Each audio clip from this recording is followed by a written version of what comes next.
Hi, how's everyone going? I hope it's all good. This is the last in a short rapid fire series of information coming out today. So glad that you've stayed and watched all of them, really appreciate it. And if you can share the video, that helps. If you can hit the thumbs up if you like it, and if you really like it, subscribe and make sure that you check that notifications are set to all notifications. That seriously helps. So right now we're going to be talking about UK inflation. Why are food prices rising so much? You've got to be crazy not to have noticed that the prices of food, etc. in the UK have gone crazy. We've spoke about Tesco's already, about their massive bonuses, their massive profits that they've made, etc. We've noticed that there is not many staff in their stores. I mean, how many people do you know, including yourselves, go to somewhere like Tesco's, Aldi's, Morrison's, Lidl's, or wherever it is, it doesn't matter, they're all the same. How many of you see 20 odd rows of tills? And how many do you see only 3 of them being manned? Yet there are still lots of customers queuing up and going through there. So there's not a shortage of demand.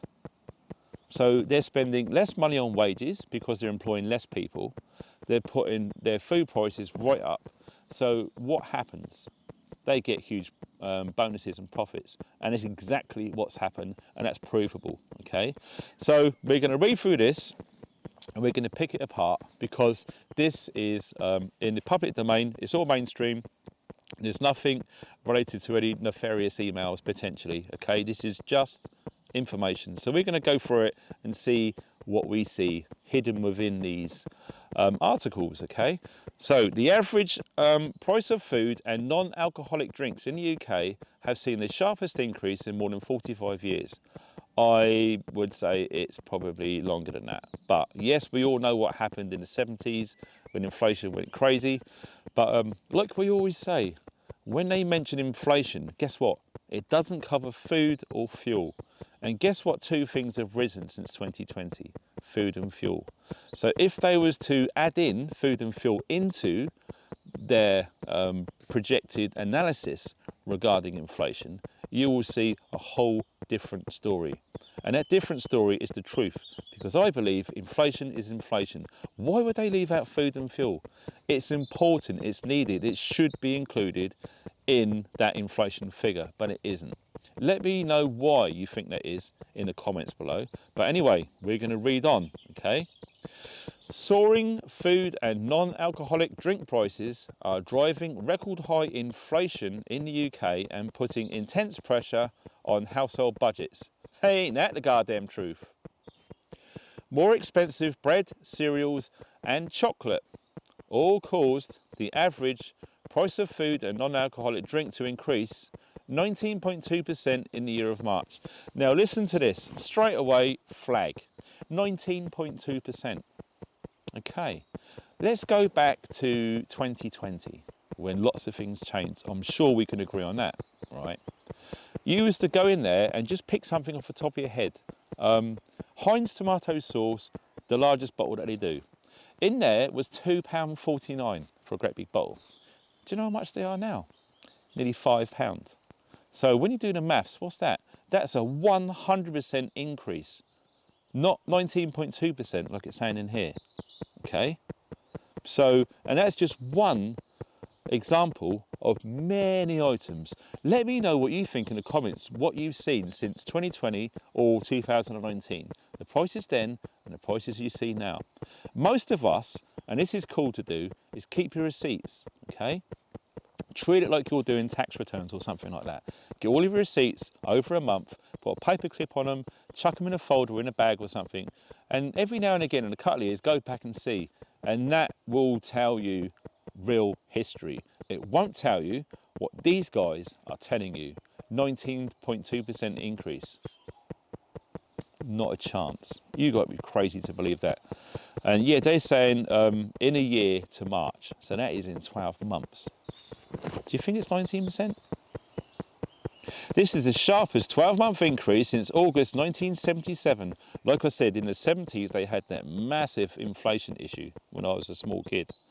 Yeah, I vaguely remember that. It was hard times. Lots of people learned how to budget with food. And I was a kid in the 70s, and it was like, if you don't eat your food, you go hungry. That's it. So whether you're a bit fussy or a bit picky, it's too hot, it's too cold, or whatever it is, you eat it. Because if you don't, you're going to be hungry. So most of us, we ate the food that was given to us. And when you look back on history from now, parents were struggling like crazy to feed their kids at that time because inflation went mental. We spoke about this many videos ago about what happened in the early 70s. And yes, it's crazy to see that reiterated within this article, to be frank. So that's cool. Oh, here we go. Dr. Peter Alexander, senior lecturer. Okay, so that makes him more clever than us, just because you've done what he's told at school and whatnot. Does that make you clever if you learn to do as you're told? No, that's not a sign of intelligence. That's a sign of compliance. Think about that. Let that sink in. So, is a senior lecturer in global food security at the University of Edinburgh. Wow, he sounds very intelligent, very clever and very important, doesn't he? Wow. Who sponsors these universities? Who sponsors these research projects that you look into? Where does the money come from? Something to think about there. Right, basically says that climate change, here we go, like I said, climate change, they're using that thread to go through everything. Everything. It really is, okay? And look, it doesn't surprise me seeing the word climate change pop up in everything, because that's what they want to do. They want everyone to believe that it's our fault, why they're making all of these draconian changes at an ever alarming rate, I hasten to add. Well, he says that climate change is impacting food production by extreme weather events becoming more frequent and extreme. Yeah, that's all because it's our fault, isn't it? Of course it is. That's my opinion. You say whatever you want in the comments, you're free to do so, okay? It's absolutely fine by me. And don't worry, I'm not going to get offended, okay? And another thing, guess what happens when you get offended? Really think about this. What happens when you get offended? Nothing happens. You're an adult. Don't act like a child in a school playground. Oh, he called me a name. Man, we're adults. Come on. Let's sort this out. It's ridiculous. Oh, look at, oh my.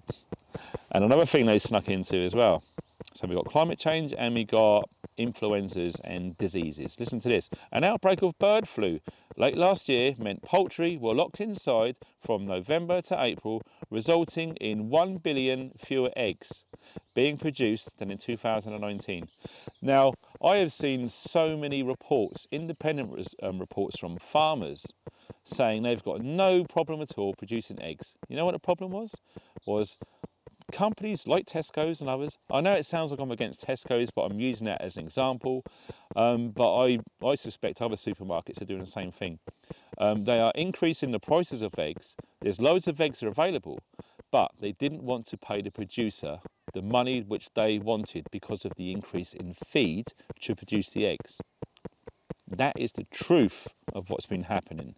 Not a bird flu outbreak, okay? Which is dubious anyway, from what I've been seeing. Here we go. The National Farmers Union, the NFU president, Minette Barters, funny name, describes the war in Ukraine. There's another blame. A game changer for food supply chains. Okay, so because there's something going on in Ukraine, is that going to affect the global food supply? That small country in the whole world, really? It might have a tiny impact, but nothing like what they're trying to put across in this article, okay?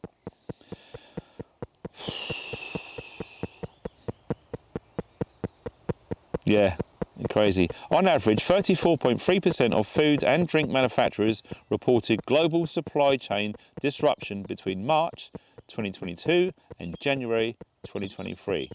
So there's been big problems with supply chains. Yeah, of course there is. There always will be. It is what it is. Oh, look at this. Now this is the nail in the coffin for the BS mainstream statements. Brexit. Brexit has made the situation worse for UK manufacturers. Right, I'm not reading no more of that. That's complete. When you learn to read the news with sceptical eyes, independent analysis and research taken on by yourself, you will soon come to the conclusion that what you are being presented in the mainstream is complete BS. There's little bits of truth hidden in there, but there's always narratives, there's always agendas, and there's always lies for a reason, okay? Don't believe it. We're debunking the news, and if you like what I'm doing now, let me know in the comments and I'll see if I can do more videos like this. Debunking the news seems to be the way we should be thinking, because if you blindly believe every single thing you read in the mainstream media, you are part of the problem. And if you can't see a problem in the world right now, you need to open your eyes, ears, and everything else, okay? Don't forget, if you like what you see, please hit the thumbs up. Share the video, it really helps. If you share this on Telegram, WhatsApp, etc., and Facebook, that seriously helps, okay? It really does. And that's it. Thanks for watching and spending your time listening to me talk about all of these things. And I really would be interested to hear your points in the comments. I'll be reading them later. Thanks ever so much for your support and time. Take care. Thanks for watching and stay funky.